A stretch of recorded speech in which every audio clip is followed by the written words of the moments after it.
Hello दोस्तों, मैं हूं वाहिद। मेरे यूट्यूब चैनल में आपका स्वागत है। आज मैं लेकर आया हूं एक नया वीडियो, जिसमें आज हम लोग स्टार्ट करेंगे कि हम लोग देखेंगे कि लिनक्स EC2 इंस्टेंस कैसे क्रिएट करते हैं। तो आज हम लोग बनाएंगे अपना सबसे पहला पहला VM, जो कैसे क्रिएट होता है वो आज हम लोग देखते हैं। तो चलिए बिना समय वेस्ट किए शुरू करते हैं। तो हम लोग चलते हैं EC2 कंसोल में, और हम लोग आ गए हैं EC2 कंसोल के अंदर। और स्टार्ट करने से पहले मैं एक चीज़ आपको बता दूं, ये मेरा यूट्यूब चैनल है, जिस पे आप जा कर के मेरे पहले के जो लेक्चर हैं आप वो देख सकते हैं। मैंने बिगिनर के लिए बनाया है और पूरा स्टार्टिंग से इसको क्रिएट किया है। पहले वीडियो में मुझे कमेंट्स मिले हैं कि उस पर कुछ बैकग्राउंड नॉइस था, लेकिन उसके बाद मैंने उसको करेक्शन कर लिया है। तो उसको आप इग्नोर करके चल सकते हैं, ठीक है। वो ज़्यादा कुछ है ना, उसमें बस ओवरव्यू मैंने बताया था हम लोग क्या पढ़ेंगे नहीं पढ़ेंगे, ठीक है। तो इस पे आप मेरे प्लेलिस्ट पे आप जा कर के प्लेलिस्ट के अकॉर्डिंग आप इसको पढ़ सकते हैं और अपने करियर को इन्हांस कर सकते हैं। और इस लेक्चर को बनाने का मेरा मेन मोटिव है कि मैं इस वीडियो को एज ए इंटरव्यू के पर्पज से बना रहा हूँ, ताकि किसी को भी इंटरव्यू क्रैक करने में आसानी हो, ठीक है। तो चलते और ज़्यादातर मैं प्रैक्टिकल पे ज़्यादा फोकस करता हूँ और प्रैक्टिकल पे ही हम लोग ज़्यादा ध्यान देंगे, ठीक है। तो चलते हैं आगे और देखते हैं EC2 इंस्टेंस कैसे क्रिएट करते हैं। तो मैंने ये बताया था, ये EC2 का कंसोल है। आप यहाँ पे सर्च करेंगे EC2, तो EC2 आप यहाँ सर्च करेंगे तो आप EC2 के अंदर चले जाएंगे। EC2 के अंदर हम लोग चल रहे हैं और यहाँ जाने के बाद हम लोग EC2 के डैशबोर्ड में आ जाएंगे, ठीक है। यहाँ पे आपको VM क्रिएट करना है। तो सबसे पहले देखिए, ये नीचे लॉन्च इंस्टेंस लिखा हुआ आपको दिख रहा है ना, यहाँ पे ये देखिए लॉन्च इंस्टेंस लिखा हुआ है। या तो आप यहाँ पे क्लिक कर लो, ठीक है। ये पेज अभी रिफ्रेश हो रहा है, अभी अच्छे से ओपन नहीं हुआ है, ये अभी ओपन हो रहा है। या तो आप इस यहाँ पे लॉन्च इंस्टेंस पे क्लिक करिए, ठीक है। तो आप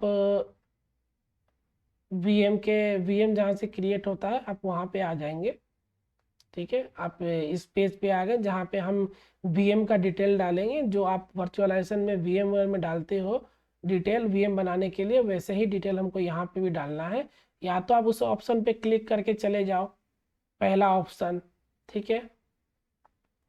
दूसरा, आप अगर आप डैशबोर्ड के अंदर हो, ठीक है, डैशबोर्ड के अंदर हो और आपको इंस्टेंस लॉन्च करना है, या तो आप ये ऑप्शन सेलेक्ट करके चले जाओ, या तो इंस्टेंस रनिंग लिखा हुआ है ना, आप इस पे इसको सेलेक्ट कर लो, ठीक है। या तो आप इसको सेलेक्ट कर लो और इसको सेलेक्ट करके आप अंदर चले जाओ। और नहीं तो आप ये देख रहे हो इंस्टेंस यहाँ पे लिखा हुआ है, आप इसको क्लिक करोगे तो आप इसी के अंदर आ जाओगे ऐसे। अब यहाँ पे आप देखो, यहाँ पे लॉन्च इंस्टेंस लिखा हुआ है, ठीक है। अब ये लॉन्च इंस्टेंस पे आप क्लिक करो, लॉन्च इंस्टेंस पे क्लिक करो। क्लिक करने के बाद कुछ ऐसा पेज ओपन होगा। पेज ओपन होने के बाद मैं एक एक करके अब आपको यहाँ एक्सप्लेन करता हूँ। सबसे पहले आपको यहाँ पे नेम देना है। आपका अपने VM का नेम क्या है रखेंगे आप, तो मैं दे देता हूँ यहाँ पे मेरा ना VM1 के नाम से मैं एक VM बना रहा हूँ, ठीक है। यहाँ पे देख रहे हैं नंबर ऑफ इंस्टेंसेस, यहाँ पे अभी एक है, मतलब हमको एक ही VM बनाना है। अगर आप चाहते हो एक बार में 10 VM बनाओ तो आप केवल 10 लिखिए। तो वो एक बार में जब आप यहाँ सबसे नीचे देख रहे हैं लॉन्च इंस्टेंस, जब आप इस पर क्लिक करोगे ना सब फिल करने के बाद, तो एक बार में 10 VM बनाएगा VM1 के नेम से ही। नेम सबका सेम रहेगा, लेकिन कितना VM बनेगा, 10 VM बनेगा, ठीक है। तो आप अभी फिलहाल हमें एक ही VM चाहिए तो हम एक ही VM बनाएंगे। आपको जितना चाहिए आप एक बार में उतना VM बना सकते हैं, ठीक है। अभी आप ये एप्लीकेशन सेक्शन पे देखो, ये एप्लीकेशन सेक्शन है ना OS, इस पे आप क्लिक करोगे ये ओपन ही रहता है। मैंने अभी क्लिक किया तो ये अनहाइड हो गया, ठीक है, हाइड हो गया था, अभी इसको अनहाइड कर दिया। तो अभी आप देखिए ये जितने भी नीचे आपको इमेज दिख रहे हैं ना, Amazon Linux, Mac OS, Ubuntu, Windows, Red Hat, ये सब ऑपरेटिंग सिस्टम है, ठीक है। ये OS है जिसको आपको सेलेक्ट करना है, और जो आप बनाना चाहते हो मशीन, वो मशीन का ऑपरेटिंग सिस्टम आपको सेलेक्ट करना है। यहाँ से उसका इमेज आपको सेलेक्ट करना है। अगर आपको यहाँ से नहीं लग रहा है कि नहीं मेरा इमेज हमको ये सब नहीं सेलेक्ट करना है, हमको और देखना है, तो अब यहाँ देख रहे हो ब्राउज मोर AMI, ठीक है, इस पे आप क्लिक करो, ये आप आ जाओगे AMI के अंदर। AMI का फुल फॉर्म होता है अमेजन मशीन इमेज, ठीक है। इसको हम लोग अमेजन के दुनिया में हम लोग ऑपरेटिंग सिस्टम नहीं बोलते हैं, हम लोग बोलते हैं AMI, ठीक है। तो अगले बार से मैं जब भी कुछ काम करूँगा, VM बनाऊंगा, तो मैं AMI ही वर्ड यूज़ करूँगा, ऑपरेटिंग सिस्टम नहीं करूँगा, ठीक है। इसलिए मैं अभी आपको बता देता हूँ। अभी आप देखिए यहाँ पे बहुत सारे इमेज आपको मिलेंगे, बहुत सारे। देखिए यहाँ पे AWS मार्केट प्लेस AMI कितने हैं, 8874, ठीक है। यहाँ कम्युनिटी AMI कितने हैं, 500 है, ठीक है। आप कोई AMI बनाओ कस्टम, आप वही बना सकते हो, हम लोग वो भी देखेंगे। और ये क्विक स्टार्ट AMI मतलब जो ज़्यादा चलते हैं वो AMI यहाँ पे आपको फिलहाल आपको यहाँ पे दिखाई देंगे। यहाँ पे देखिए बहुत सारे इमेज है, ठीक है। अमेजन के इमेज है, मैक OS के इमेज है, रेड हैट के हैं, सुसी के हैं, उबंटू के हैं, विंडोज सर्वर 2022 का है, 19 का है, बहुत सारे इमेज यहाँ पे है, ठीक है। तो आप यहाँ से वो इमेज सेलेक्ट कर सकते हो। यहाँ पे आप देखिए लेफ्ट हैंड साइड पे, अगर आप फ्री टियर अकाउंट यूज कर रहे हो ना, तो सबसे पहले ये ऑप्शन टिक कर लेना, ठीक है।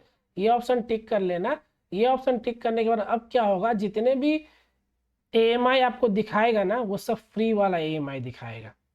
नहीं तो क्या होता है, इस AMI को अगर अगर फ्री टियर को अनचेक कर दोगे ना, तो देखो ये मैक OS वाला ये फ्री नहीं है, इसमें कोई फ्री नहीं लिखा हुआ है यहाँ पे, और ऊपर वाले में देखो फ्री टियर एलिजिबल लिखा हुआ है, ठीक है।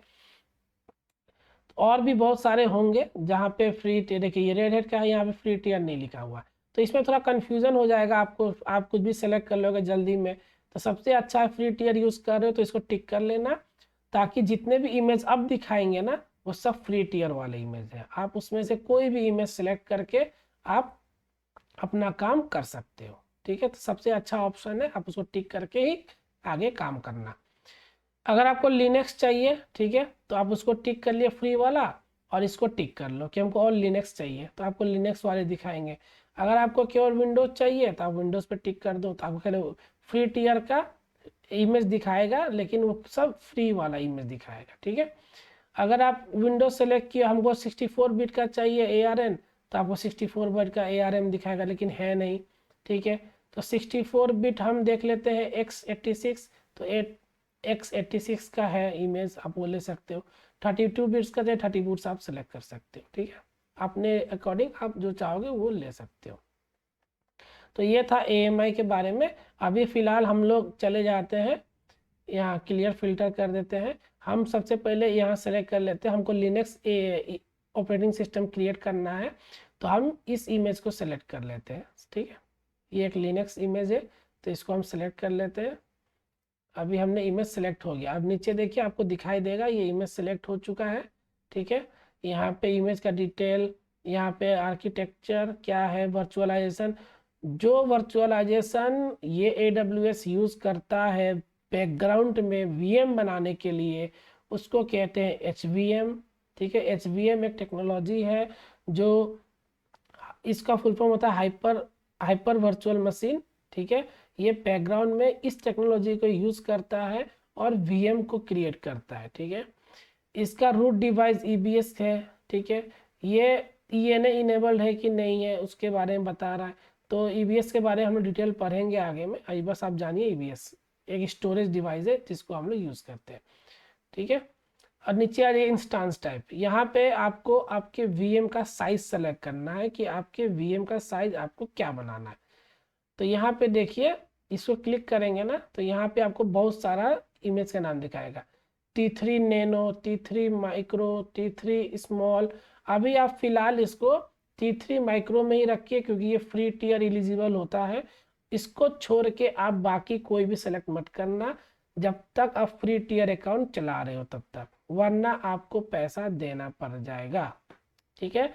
इस फ्री टियर को यूज़ करोगे तो आपका पैसा नहीं लगेगा। अभी ये क्या होता है, T3, T2, T3 small, T3 large, C5, ये क्या होता है इसके बारे में अभी आप छोड़ दीजिए। अभी आप बस T3 माइक्रो आपको यूज़ करना है, फ्री टियर एलिजिबल। आगे मैं आपको बताऊंगा, इसके बारे में डिटेल बताऊंगा, ठीक है।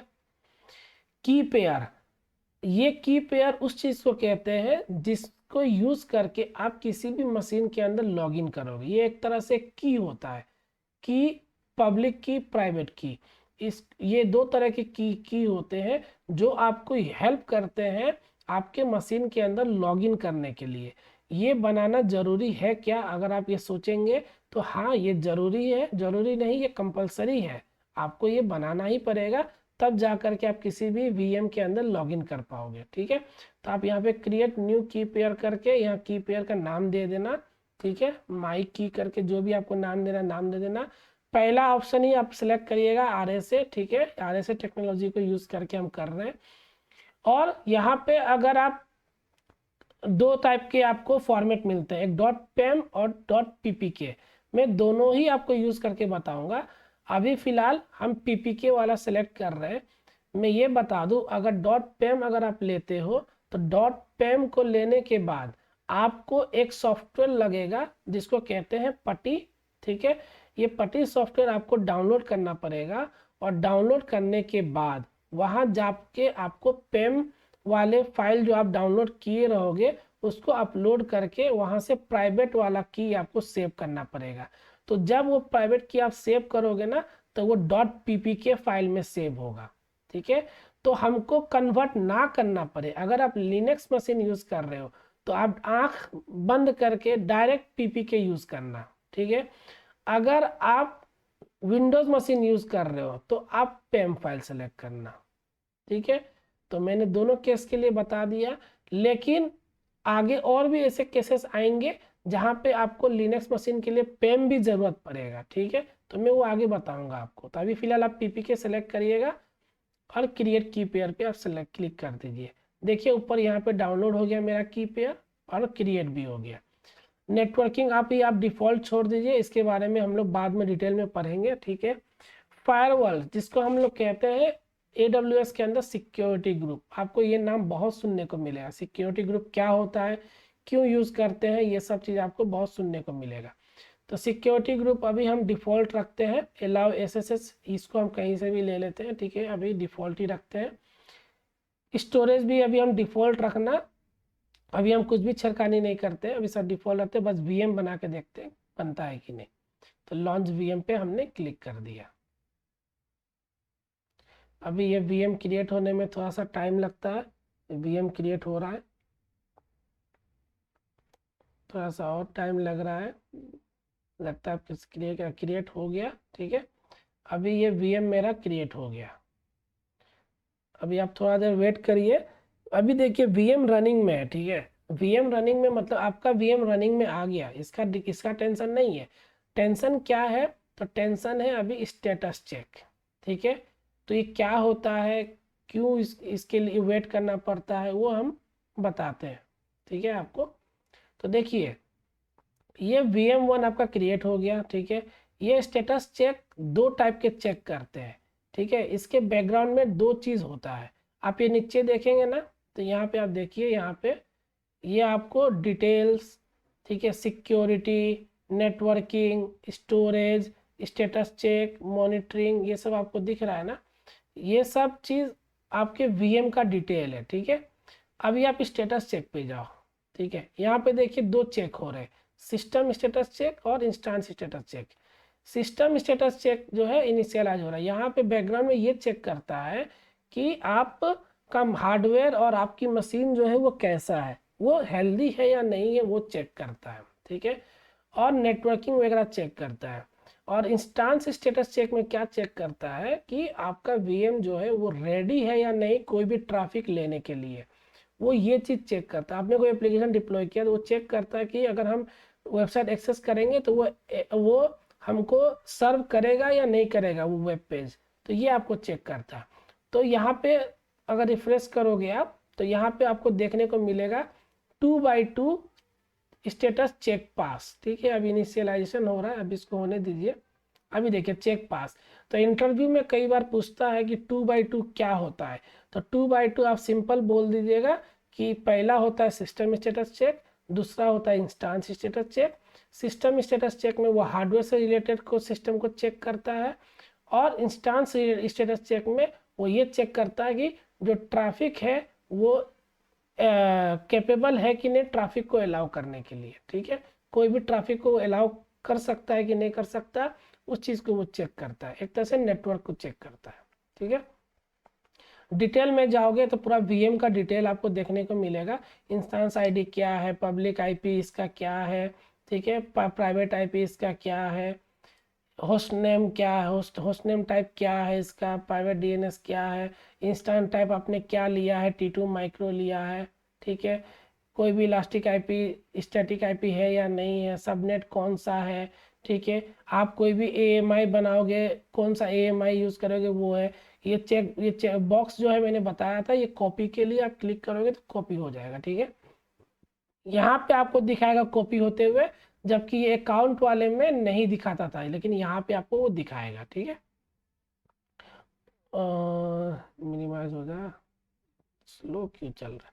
ठीक है, तो ये हुआ, ये सब बातें रही, ये पूरा मेटा डेटा है एक तरह से वीएम का। तो इस चीज़ को आप अच्छे से देखिएगा, बहुत चीज़ें इसमें मिलते हैं जो आपको ज़रूरत है। सिक्योरिटी में जाएंगे तो ये सिक्योरिटी ग्रुप से रिलेटेड आपको बताएगा। ठीक है, सिक्योरिटी ग्रुप आपने कौन सा लगाया है, तो अभी लॉन्च विजार्ड 1 के नाम से है वो सिक्योरिटी ग्रुप हमने लगाया हुआ है।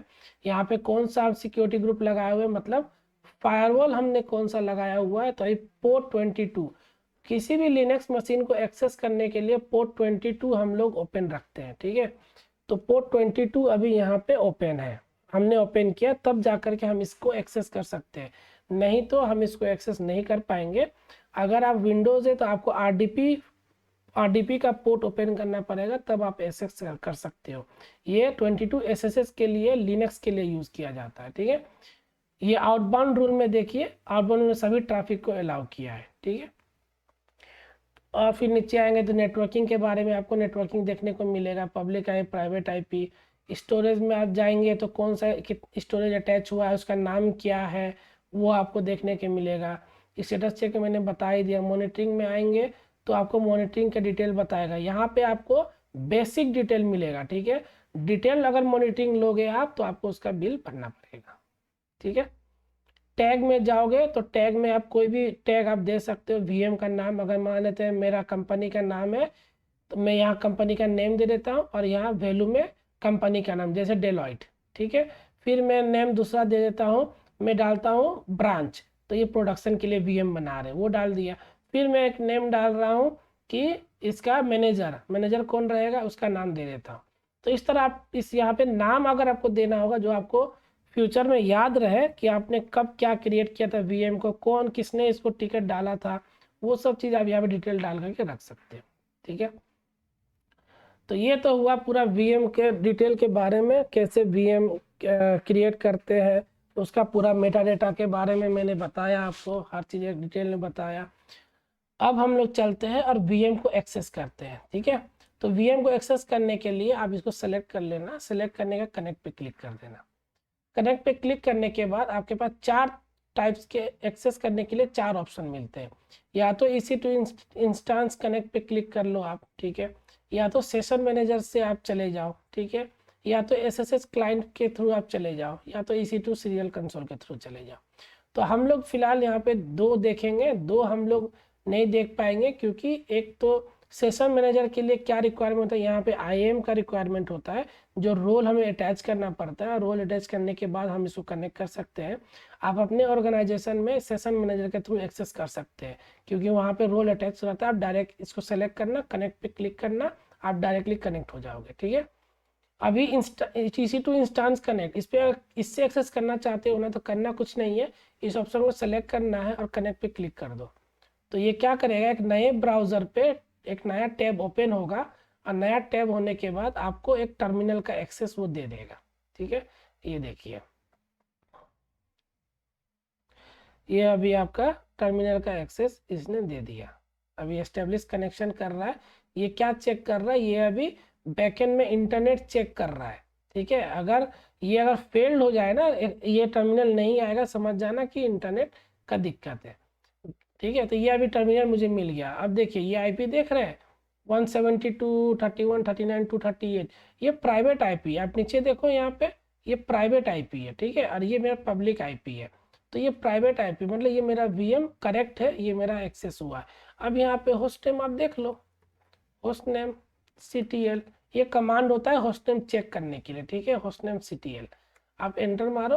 अब आपका देखिए यहाँ पे स्टैटिक होस्ट नेम, पहला क्या लिखा हो, स्टैटिक होस्ट नेम, ठीक है, इतना लंबा नाम है ना। अब देखो आईपी से याद रखो, आईपी से नाम याद रखो, ठीक है। अब यही नाम मैं आपको मेटा डेटा में दिखाता हूँ, देख लिया आपने।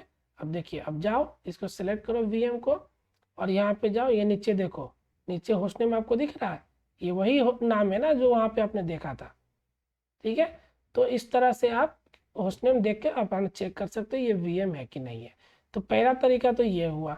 दूसरा तरीका है कि आप फिर से कनेक्ट सेलेक्ट करके कनेक्ट पे क्लिक करो।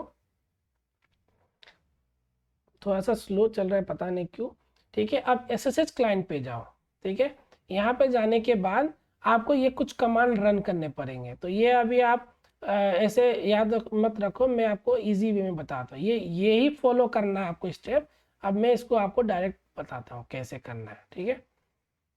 तो आप पहले पट्टी में चले जाओ, मेरा पट्टी यहाँ पे डेस्कटॉप पे है, ठीक है। यहाँ पे चले गए, यहाँ पे आप होस्ट नेम में आपको आईपी एड्रेस डालना है, ठीक है। कौन सा आईपी, तो पब्लिक आईपी। कहाँ से मिलेगा आपको, आप एक नया टैब ओपन कर लो, ठीक है। आप मल्टीपल टैब ओपन करके रखो ताकि आपको काम करने में इजी होगा, ठीक है। अभी मैं आ गया नए टैब पे, EC2 पे जा रहा हूँ। EC2 पे आ गया। थोड़ा सा वीडियो लंबा होगा क्योंकि यहाँ पे मैं पूरा A to Z एक्सप्लेन कर रहा हूँ। इतना एक्सप्लेन कोई भी नहीं करता है, बस जल्दी जल्दी में बता देंगे वो लोग, और आपका वीडियो जो है वो छोटा बना देंगे। अगर लंबाई बना रहे हैं तो थ्योरेटिकल ज़्यादा बताते, प्रैक्टिकल ज़्यादा नहीं बताते। मैं आपको पूरा प्रैक्टिकल को एक्सप्लेन कर रहा हूँ, तो आप थोड़ा सा इसको आराम से देखिएगा, आपको हर चीज़ें समझ में आ जाएगी और बाद में आपको प्रॉब्लम ही नहीं होगा। फिर से आप इसको सेलेक्ट करना, यहाँ पे देखो पब्लिक आईपी दिखा, ठीक है, ये पब्लिक आईपी दिख रहा है, ये पब्लिक आईपी है, इसको आप सेलेक्ट कर लो। सेलेक्ट करने के वापस से आप पुटी पे जाओ, ये पुटी पे यहाँ पे पेस्ट कर दो। अब आप बोलोगे पुटी कहाँ से मिलेगा, तो करना कुछ नहीं है, सर्च बटन पे जाओ, यहाँ पे लिखो पुटी, PUTTY, ठीक है, बस इतना ही लिखो। पहला लिंक पे क्लिक करो, डाउनलोड पुटी, ठीक है। ये लिंक पे क्लिक करने के बाद पुटी का जो है वो मेन वेबसाइट जो है वो ओपन हो जाएगा, ठीक है। putti.org ये ओपन हो गया।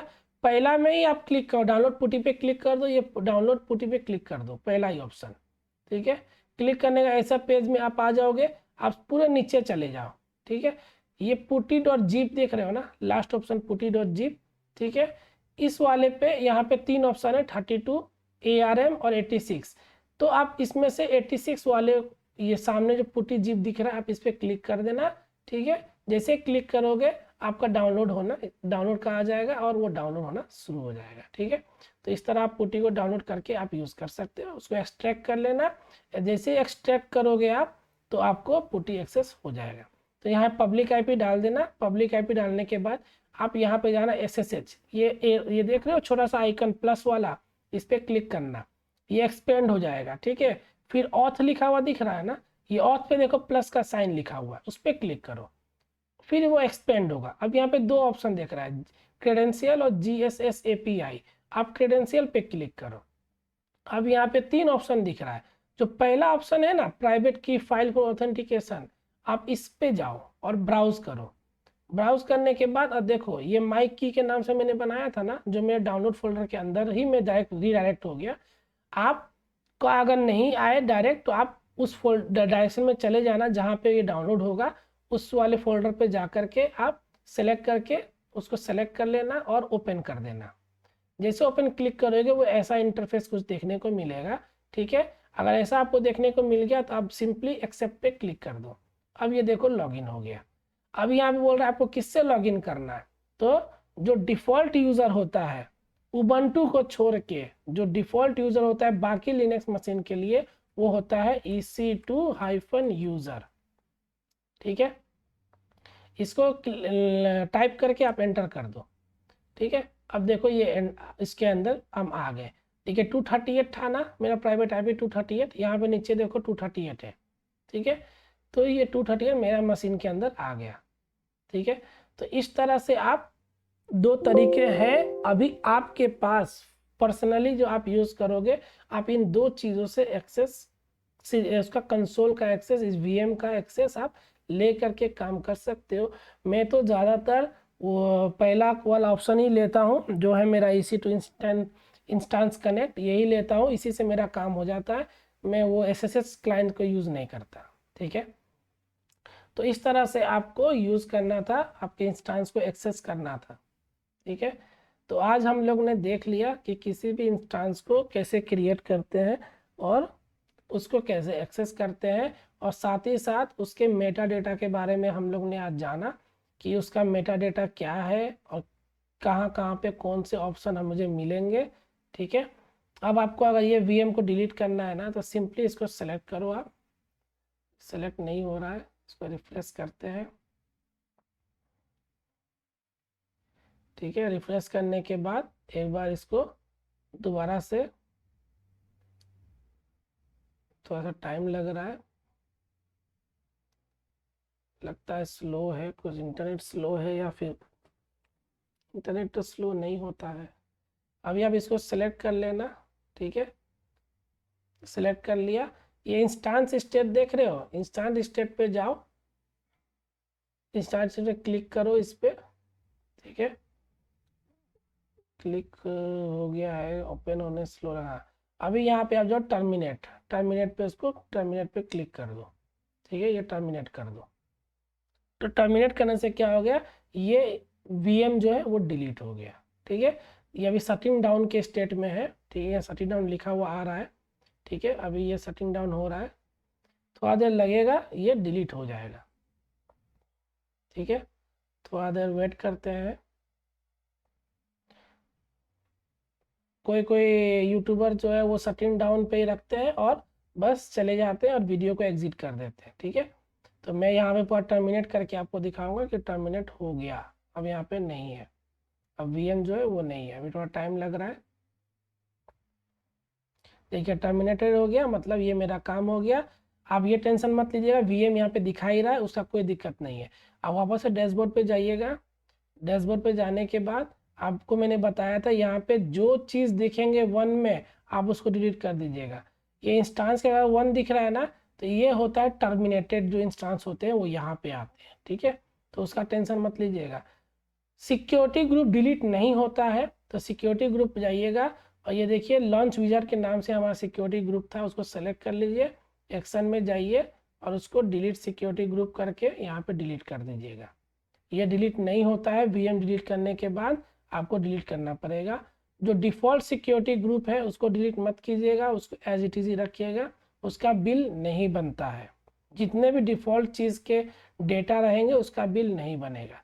जो की पेयर आपने बनाया था वो की पेयर आपको रखना है तो रखिए, डिलीट करना है तो डिलीट कर दीजिए, इसका बिल नहीं बनता है, ठीक है।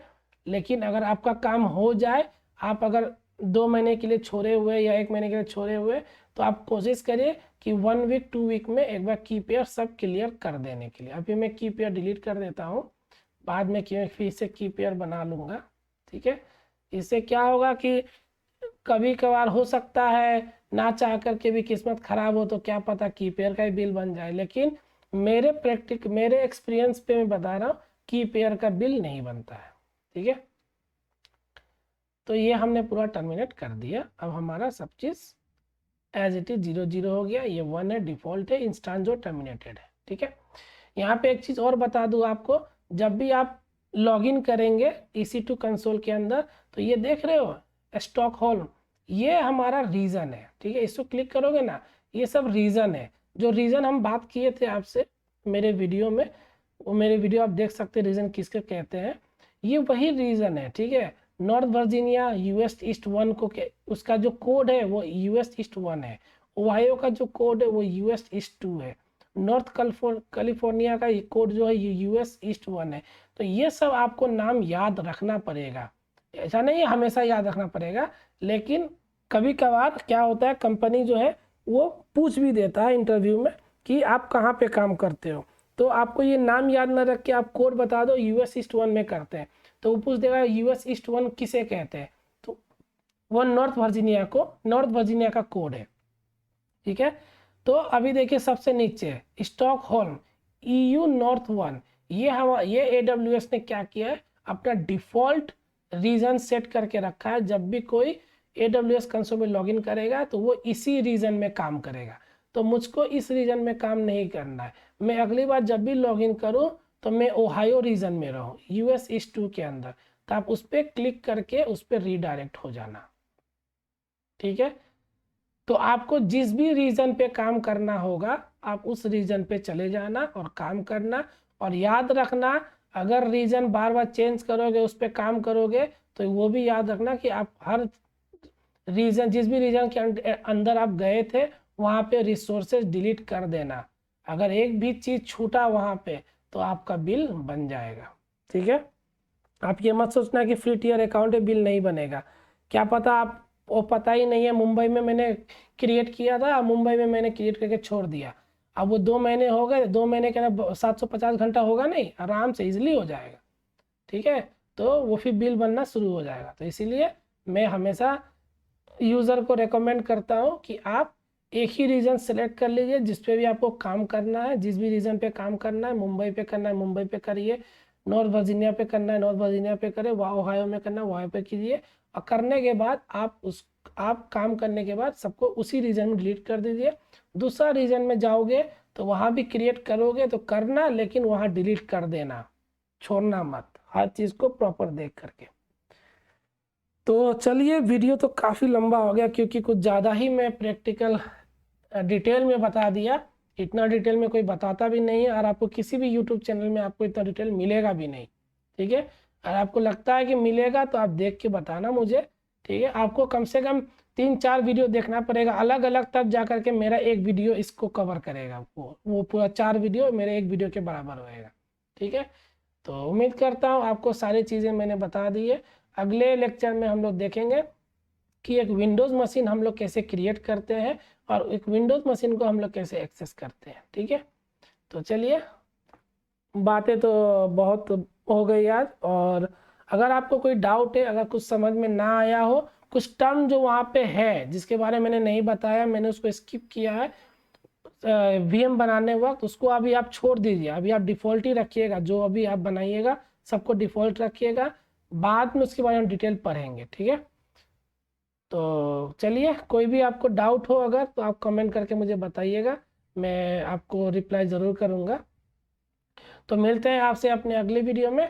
शुक्रिया, धन्यवाद।